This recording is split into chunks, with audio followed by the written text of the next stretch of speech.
आपण तो ଜାଣିଛନ୍ତି ଭଦ୍ରକ ହେଉଛି ଗୋଟେ ଭାଇଚାରାର ସହର। ଏହାର ଇତିହାସ ଏବଂ ଭୂଗୋଳ ହେଉଛି ଅନନ୍ୟ। ଏ ଆଜିର ନୁହେଁ, ଆମର ମୋଗଲ ପିରିୟଡ଼ରୁ ଆମେ ଦେଖି ଆସୁଛୁ ଭଦ୍ରକର ଇତିହାସ।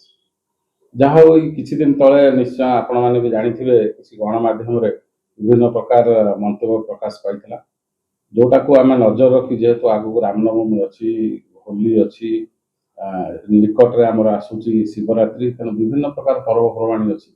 ତାକୁ ସବୁ ମଧ୍ୟ ଆମର ଇଦୁଲ ଫିତର ବି ଅଛି ସେଇ ଭିତରେ।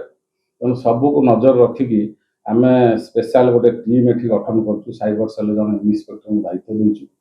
ତାକୁ 24 ଘଣ୍ଟା ଆମର ତଦାରଖ କରାହେଉଛି ସୋସିଆଲ ମିଡ଼ିଆକୁ। ତେଣୁ ମୁଁ ଖାଲି ଗୋଟେ ବିଷୟରେ ଆପଣ କହିବି, ଆପଣମାନଙ୍କ ମାଧ୍ୟମରେ ଭଦ୍ରକର ଜନସାଧାରଣଙ୍କୁ ସଚେତନ କରେଇବି ଯେ ଏଇ ପ୍ରକାର ବିଭିନ୍ନ ପ୍ରକାର ଯେଉଁ ଆପତ୍ତିଜନକ ମନ୍ତବ୍ୟ ବା ଘୃଣା ଭାବ ଯେଉଁ ରହୁଛି, ସେଇ ଘୃଣାଜନିତ ମନ୍ତବ୍ୟ ସେମାନେ କେହି सोशल मीडिया रे पास न करातु, पोस्ट न करातु। विभिन्न प्रकार वीडियो मध्य रही, फोटो रही, मंतव्य रही। तेणु जिते से पोस्ट करुँच से निजर मत हो पारे कि समन्वय कि समस्त सहभागितार से मत हो पारे, से गुड़ा क्षांत रुहतु।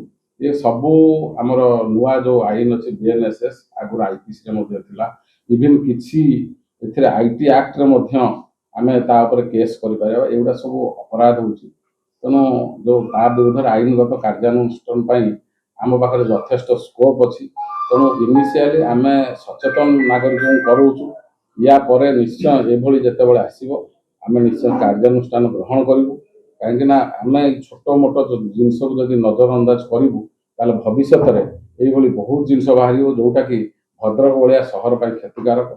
तेणु समस्त मुझे निवेदन करी, भद्रकवासी निवेदन करी यही प्रकार जो आपत्तिजनक मंतव्य दबार क्षांत हूँ। सोशल मीडिया को प्रकृतर व्यवहार करूँ, अपव्यवहार करूँ नहीं। आम तो आमर सोशल मीडिया हैंडल देचु, आपण माने माध्यम जनाऊँ।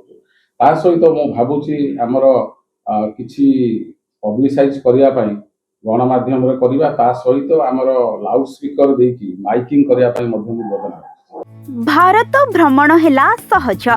काशी रु काश्मीर, पुरी रु दार्जिलिंग, चारिधाम हेउ कि हनीमून टूर, सब व्यवस्था आम पाखरे। सस्ता दाम, भल होटेल, आरामदायक यात्रा एवं 24x7 सहयोग। देवता टूर एंड ट्रैवल्स। तेबे आउ डेरी काहींकी, एबे ही फोन करी निजर सीट बुकिंग करंतु एवं भारत भ्रमणर मजा नियंतु। स्क्रीन ने देखा जाउथिबा नंबर रे जोगाजोग करंतु। आम ठिकाना महावीर छक, जाजपुर टाउन, जाजपुर।